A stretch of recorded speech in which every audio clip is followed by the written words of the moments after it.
So if you think that fusion is completely done and dusted for the moment, think again. Hey folks, MasakoX here. February continues with our month-long continuation of this Z Fighter story from Potential in the Buu Saga onwards. Instead of her being pushed into the background like in Dragon Ball Super, despite her seemingly being okay with it, at least on paper, we decide to follow up on what she could do if the writers actually decided to have the gusto and gumption to follow through with her rise to interest in Gohan's life.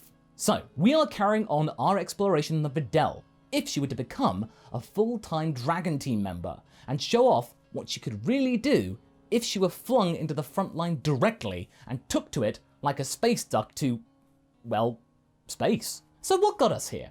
Well, Sophie B. Powerhouse, Haverock and myself all wanted to do this project since the middle of last year.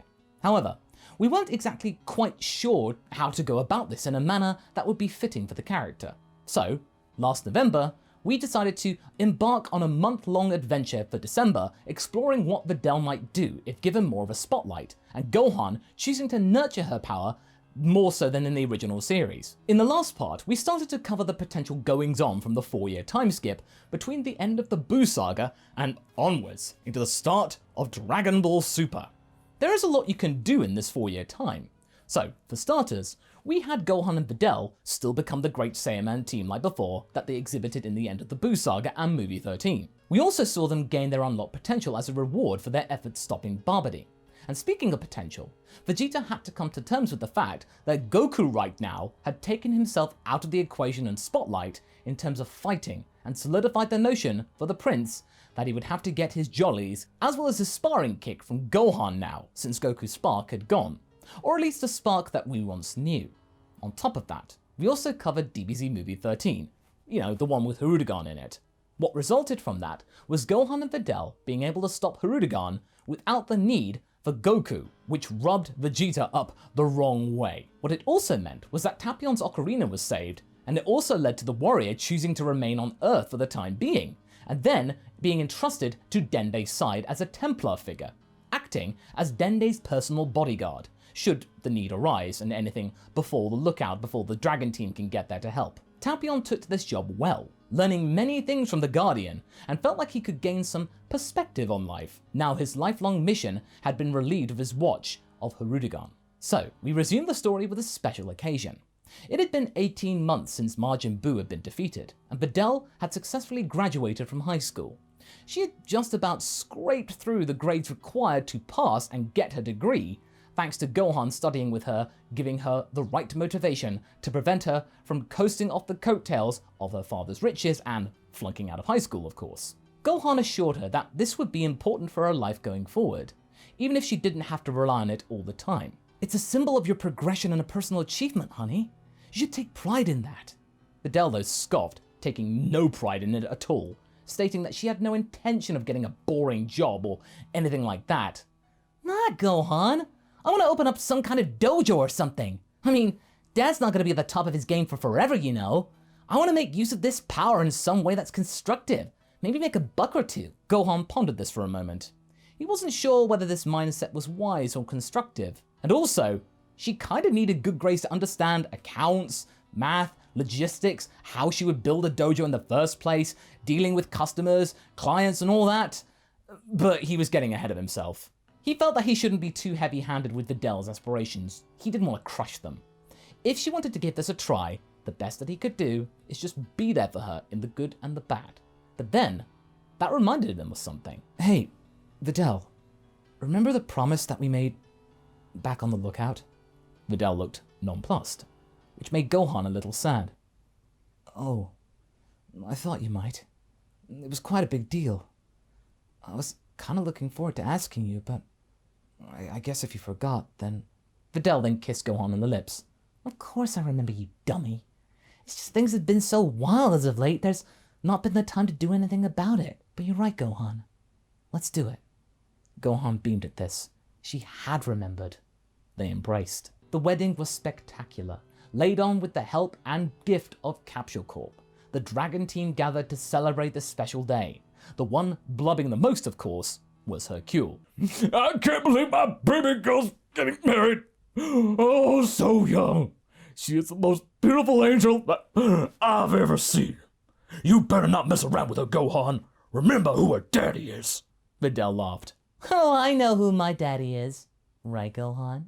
Gohan blushed the most he had ever done in his life. Hercule eyed him up suspiciously. Well, good. I guess. And yes, my friends, Piccolo did blink in the wedding photo, like in the original. Goku and Chi-Chi were there watching the happy couple dance the night away, and they were in a pretty good place with one another. They had had a good couple of years thus far, with Goku not getting involved with the fighting on Earth directly, and it had also helped him gain a new look on life. Granted, he still liked to train with Goten and improve his skills. Chi-Chi didn't deny him that basic need, but he also appreciated the quieter things of life living around Mount Paozu, like tending to the farmland, relaxing with his family, as well as taking time to just fly around Earth, explore its wonders, remembering the good old days when he was younger, of the mystical adventures that he had with his friends. It helped him relax, come to terms with his power, what he had already. Despite the fact that Gohan and Videl had proved that this unlocking of potential could lead to some sort of gains, for Goku though, this power had affected him differently to them. He was happy, content, satisfied. I guess this technique is different strokes for different folks, I think. After the wedding, Videl had taken some time to relax. Now she didn't have to worry about school, doing some personal training, as well as figuring out the style of combat that she would want to use for her potential dojo. She decided to talk to one of her recent besties, 18, about becoming a joint master there. She was sort of curious. What kind of fighting would this be? If it's all that stuff our husbands do, then I don't think I'd be the right fit for it. Well, why don't we fuse again? Maybe if we record ourselves training, we could get an understanding of what to base the dojo around, what you might like? 18 did like this idea. She had to admit, like Videl admitted to herself, the fusion between them had been the biggest rush of her life. She had never felt so limitless in power. The way the infinite engine of hers worked with Videl, how it was able to work in the first place, was remarkable. Any excuse to fuse again was welcome in both of their books. They would just do it. Over the weeks that followed, that exactly happened. Vizuli would record herself plotting out techniques and taking notes of how to demonstrate these methods. And granted, it'd be pretty surreal to see a Metamoran fusion mostly sitting down and writing stuff, but this provided a more conducive result instead of just the two of them writing separate notes or trying to bash heads together.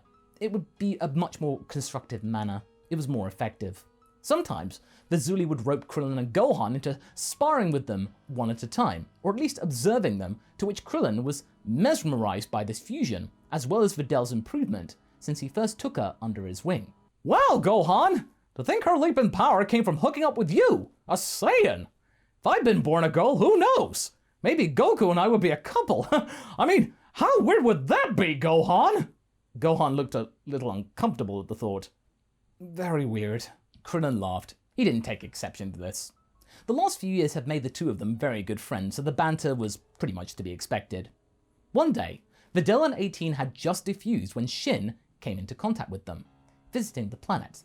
He had been observing their fusion training for some time, and was curious to test out something, as well as get something in return. He hailed the pair as they were cooling down. Hello there. I wish to ask you something. 18 is intrigued as to the direct conversation. You seem to be very adept at this fusion technique. Very skilled, in fact. I wish to learn a thing or two myself, you see. All the stuff that's happened since I discovered the power here on Earth, it's greatly skewed what I thought was possible. It seems that indeed there are beings that are stronger than Frieza. 18 rolled her eyes. Finally, you noticed. So what's your point? Well, I could do with some training. I feel that asking Gohan or Vegeta for such sparring would be a little bit out of my league, so... 18 stood up and walked over to Shin, looking down at him with contempt. Are you saying that we're less of a challenge? Weak, are we? Shin was sweating buckets, but Videl calmed 18 down. Listen, 18, that's not what he's getting at. I understand, Shin. Vegeta isn't exactly a good sparring partner, and Gohan is indeed a little bit too much for you. We can help. Right, 18? 18 still looked nettled, but she then spotted Shin's earrings. She remembered something. Say, pint size, are those earrings the same ones that the boys used to fuse together? Shin looked at the Patara and nodded.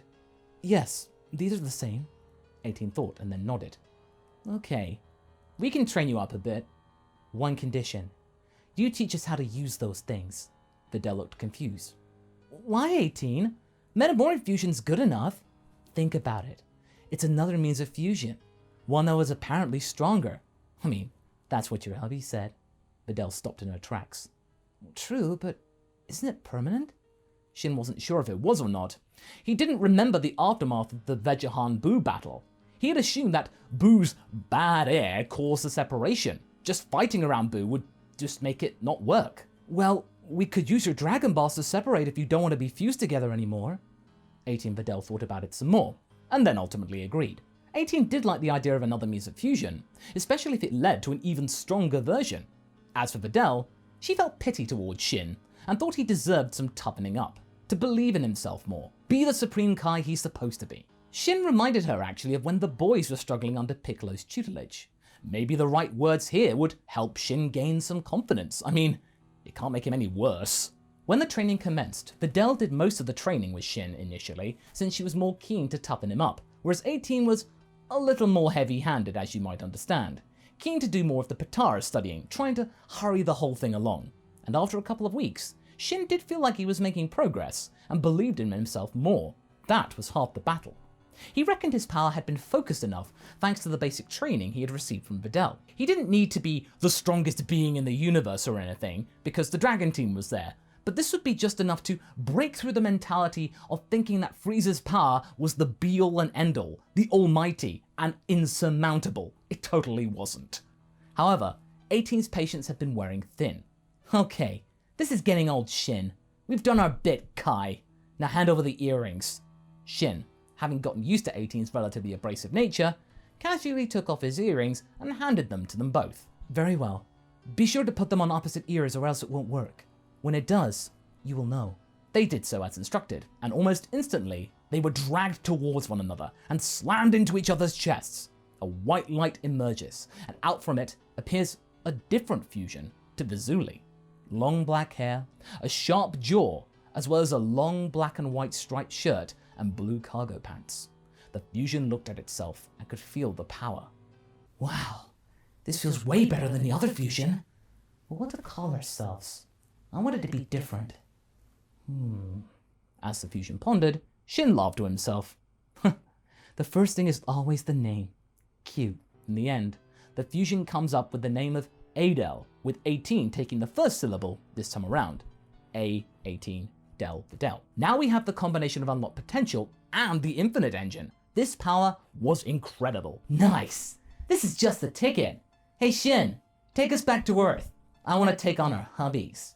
Shin nodded and was curious to see the results for himself. Thanks to instantaneous movement, they were teleported back to Krillin's house in the city, where he and Gohan were just hanging out casually whilst their wives were away. Hey boys, check this out. Krillin turned and spat out his coffee all over Gohan's face. Oh, oh, oh. Gohan was curious, then spotting the earrings and being unfazed. Oh, you fused like I did with Vegeta. Cool. Adel looked put out. Way to ruin the surprise, Gohan. Shin explained that this fusion was a reward for their help with Super Buu, but then he's cut off by Adel, who then exclaims that she wants to fight them both at once. Gohan is curious to see the effects of this combination, but Krillin, he's still smitten with Adel's looks. Hey short stuff, Adel shouted at Krillin. You're ogling Gohan's missus too, you know. There'll be time for that later. Krillin snapped out of it, which made Adel chuckle to herself. However, the main event was about to begin. With Shin transporting them away from the city, Adel versus Gohan and Krillin began. The battle was fascinating for Gohan. They had indeed gotten stronger, and if it hadn't been for Krillin's help, he might have actually been on the back foot in a little bit of trouble. He would have to go all out against this fusion. Adel was feeling pumped. She was giving Gohan problems, a challenge, which meant that this fusion could be counted on for doing some really big good. All they had to do was have some earrings to hand ready in case things went down on Earth. They'd be ready at the front line, stronger than Vegeta maybe. Then, when this was done, they could just use the Dragon Balls to defuse again. No problem, be it the Namekian ones or Earth ones, whichever one was to hand. However, this is when the time limit becomes apparent to them. 1 hour later, despite the infinite engine stamina buff, Adel defused mid-punch, which sent Gohan flying, since there was nothing to punch, into a mountain thanks to the forward momentum. Shin was stunned, whereas 18 was majorly bummed. She took out her anger at Shin. Hey, what gives? I thought this wouldn't diffuse on its own. I don't know. I thought so too. I mean, it's only been an hour.